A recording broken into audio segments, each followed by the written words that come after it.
Hey everyone, this is Mike, and today is going to be maybe a bit of a random video. The last few weeks, me and some friends started mount farming so that we can make sure that everyone is able to get the Mecha Dragon by the end of the expansion. I normally also stream these runs on Sundays if you want to come and hang out, and that's the day to look forward to. Now, yesterday, and also 2 weeks ago, we were doing Hades. The reason why we did Ruby Weapon last week is because we have the Moogle Tombstone event this week, so we thought we would just delay Hades by an extra week, so that we could get 2 birds with 1 stone, because I believe Hades gives 10 Moogle Tombstones, so that we can buy stuff from the shop. So, Hades, a fight that isn't always too kind to your tank players, and I usually play tank for this group until I want to switch things up a bit, and I get bored after playing it for like 10 runs in a row, but mostly I play tank. Now, up to this point, I've always played either Warrior or Gunbreaker in this fight, but after getting 1 or 2 clears, I decided to try out Paladin to see how good it would be for the 2 mechanics where other tanks just don't really get to do much. For those that have never tanked Hades before, the mechanics I'm talking about are the 2 meteor mechanics. The first one is the worst one, as you're disengaged from the boss for the entire time of the mechanic.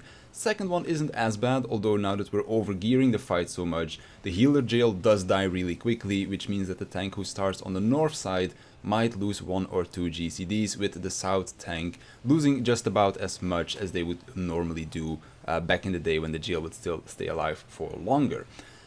But Paladin just doesn't really care about any of that. The only thing that I lose is some auto attacks, but I don't really care for that, to be honest. The other virgin tanks are just sitting there under their meteor, spamming their ranged attack, while the chat Paladin is just like, well, this is part of my rotation, and it gets even better than that.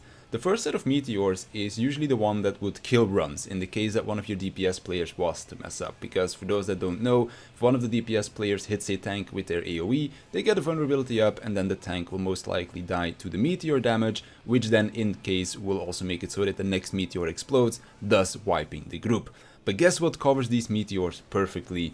Hallowed Ground. So now you're basically doing a 3-in-1. You get to keep full uptime because Holy Spirit is a thing. You're taking no damage from the meteors because Hallowed Ground is a thing, so your healer doesn't even have to care about healing you at all.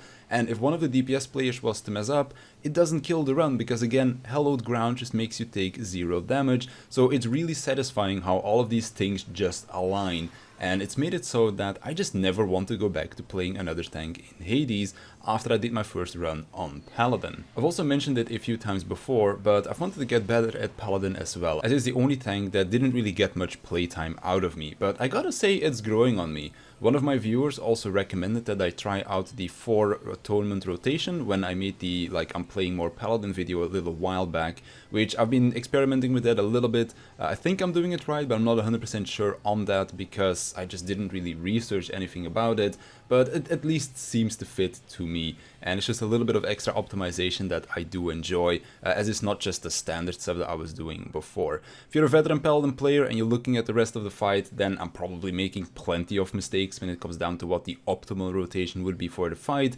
but with how overgeared we are, things just didn't line up that well depending on skips because we just have so much DPS now.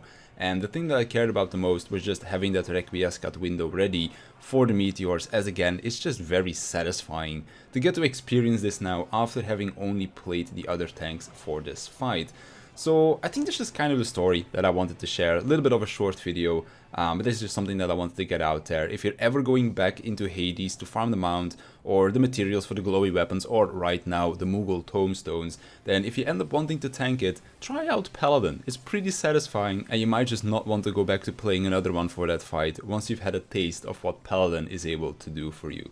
Anyways, that's gonna do it for me, so I want to thank you for watching, I want to thank my Patreons for their support, and I'll see you in the next one.